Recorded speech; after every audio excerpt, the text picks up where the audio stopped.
Everyone, welcome to all of you. देखिए, दहेज पर बातें की जाएंगी। आज दहेज का टॉपिक उठाया है मैंने।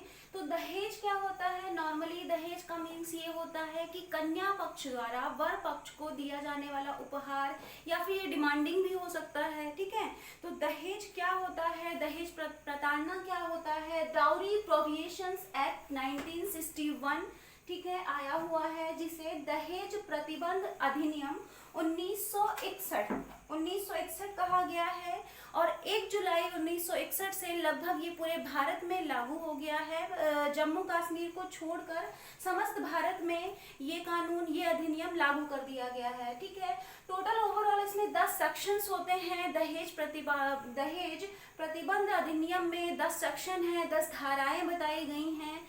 ठीक है, तो एक शब्द यहाँ पर आता है जिसका नाम क्या है, दहेज प्रताड़ना। तो दहेज प्रताड़ना क्या होता है? दहेज प्रताड़ना के लिए सेक्शन 498A, जिसमें 3 वर्ष का कारावास बताया गया है कि यदि कोई व्यक्ति दहेज के लिए प्रताड़ित करता है कन्या पक्ष को, या कन्या को दहेज के लिए किसी भी प्रकार से उकसाता है, या किसी भी प्रकार का ऐसा ऑफेंस करता है, अपराध करता है जिससे उसके एक तरीके से दहेज को लेकर उसे परेशान किया जाए, तो उसके लिए सेक्शन 498A में 3 वर्ष का कारावास या फिर जुर्माने की व्यवस्था की गई है। ठीक है, फिर उसके बाद देखिए, दहेज का जो शब्द है वो कहाँ से आया हुआ है। तो दहेज का शब्द अरबी भाषा के जहेज से मिला हुआ है। ठीक है, जिसमें अर्थ बताया गया है जहेज का कि ये स्त्री धन है। दहेज का अर्थ क्या है यहाँ पे? स्त्री धन है। ठीक है, जिसमें किसी भी स्त्री को धन दिया जाता है या धन देकर विदा किया जाता है। हमारे मनुस्मृति में, ठीक है, मनुस्मृति में विवाह के 8 प्रकार बताए गए हैं।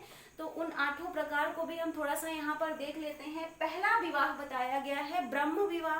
तो ब्रह्म विवाह क्या होता है? जिसमें दोनों पक्ष, कन्या और वर दोनों पक्षों की सहमति से विवाह संपन्न किया जाता है, तथा यहाँ पे सुयोग्य वर तथा आभूषण युक्त करके यहाँ पे कन्या को विदा किया जाता है। यहाँ पे रिपीट कर दूं मैं, ब्रह्म विवाह वह विवाह होता है जिसमें दोनों पक्षों की सहमति से समान वर्ग के सुयोग्य वर द्वारा कन्या का विवाह किया जाता है, तथा कन्या को आभूषण युक्त या फिर जो भी उपहार देना चाहे उसे देकर कन्या को विदा किया जाता है। ब्रह्म विवाह कहलाता है।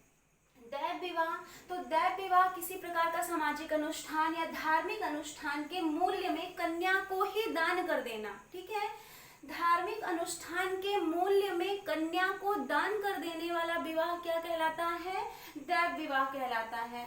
देन आर्ष विवाह, तो आर्ष विवाह क्या होता है? कन्या पक्ष को कन्या का मूल्य देकर, ठीक है, कन्या पक्ष को कन्या का मूल्य देकर यह विवाह संपन्न किया जाता है, तथा इसमें गोदान भी किया जाता है। देखिए, अगला क्या है? प्रजापत्य विवाह। तो प्रजापत्य विवाह क्या होता है? इसमें कन्या की सहमति के बिना अभिजात्य वर्ग के वर से इसमें कन्या का विवाह किया जाता है। इस प्रकार का जो विवाह होता है वो प्रजापत्य विवाह कहलाता है। तथा गंधर्व विवाह, तो गंधर्व विवाह क्या होता है? जिसमें वर और कन्या परिवार की सहमति के बिना किसी रीति रिवाज से कोई भी विवाह संपन्न करते हैं, तो वह गंधर्व विवाह की श्रेणी में आता है।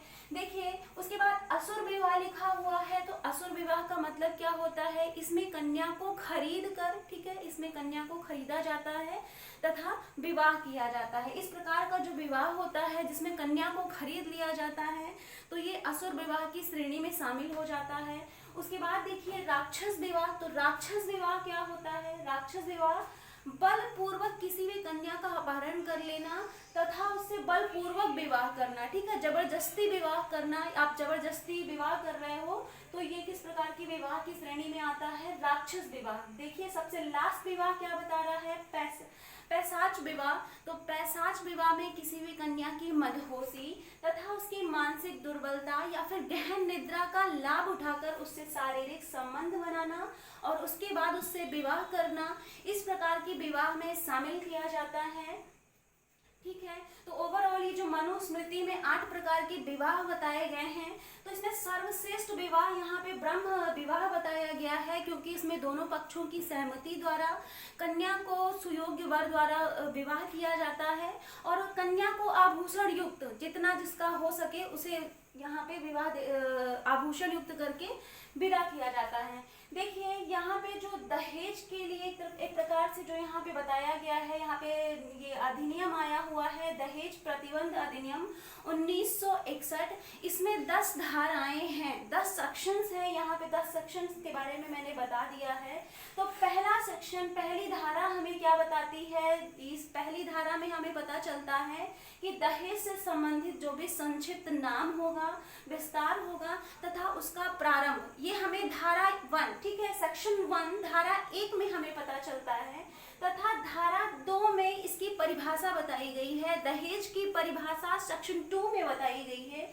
क्या बताई गई है कि एक पक्ष द्वारा दूसरे पक्ष को उपहार देना या गिफ्ट देना या किसी भी प्रकार का दहेज देना, ये किसी भी पक्ष द्वारा हो सकता है, कन्या पक्ष द्वारा या फिर वर पक्ष द्वारा, मतलब यहाँ पे एक पक्ष द्वारा दूसरे पक्ष को उपहार देना या दहेज देना इसमें शामिल किया गया है। इसकी जानकारी हमें सेक्शन 2 में मिलती है। ओके, तीसरे में यानी धारा 3 में, सेक्शन 3 में दहेज देने या फिर दहेज लेने के लिए जो भी शस्त्र हैं उनके बारे में हमें बताया गया है।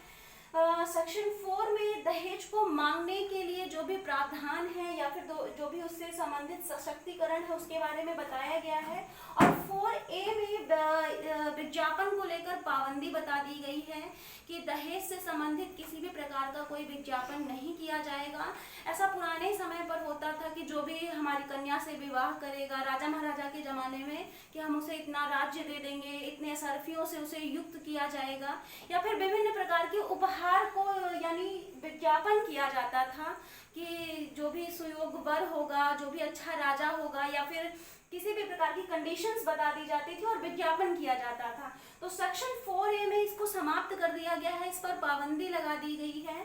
देखिए धारा 5 में हमें क्या बताता है? दहेज देने तथा दहेज लेने के लिए कारागार का होना शून्य है। ठीक है, दहेज लेना तथा दहेज देना का करार शून्य होना, ये हमें सेक्शन 5 में पता चलता है।